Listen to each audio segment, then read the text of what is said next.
take a leaf from the study of violent extremism, which my think tank also does. Singapore has had different waves of the terrorism threat. The JI threat, more latterly, online self-radicalized.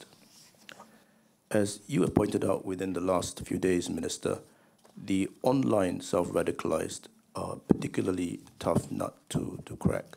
The success rate in counseling rehabilitation for those who got their ideas online, maybe groomed by IS people online, WhatsApp, Telegram, it's much more difficult. Now, of course, disinformation is a different issue from terrorism, but at the same time, there are certain conceptual similarities in terms of echo chambers, filter bubbles. Some of the ISIS fanboys are so happy they seem to inhabit this world where everyone's agreeing with them. People on the left, the right, separate chambers are takfiris, deviationists, you bump them off. They are fit targets. Something similar is happening in the fake news, disinformation space worldwide.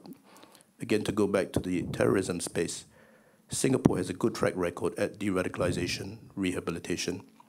However, I've seen many people radicalized online, worldwide. I've seen very, very few people de-radicalized online. It's possible to de-radicalize people. I've never seen it wholly done online. Not to say it can't be done. But whenever I've seen it done, not just Singapore, but worldwide, there must be some active human agency involved, together with any online countermeasures you try. I believe that to be the case for the fake news, disinformation space as well. And I think that's useful because I believe many submissions, including mine, have called for fake news fact-checkers, online better, more robust counter-narratives to be put out. But I think that's useful for our thinking that we are going to grow up in 20, 30 years with a digital generation which has only ever known digital. As the Straits Times figures, which were surfaced just now, showed, circulation is in fact very healthy if one includes digital. Yes.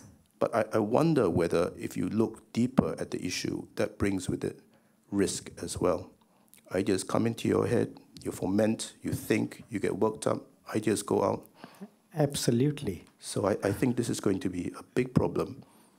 And I wonder whether we need more real-world interventions. I believe I mentioned, for example, the SG conversation 5, 6 years ago had nothing to do with these issues, but it was good to get different people, Singaporeans.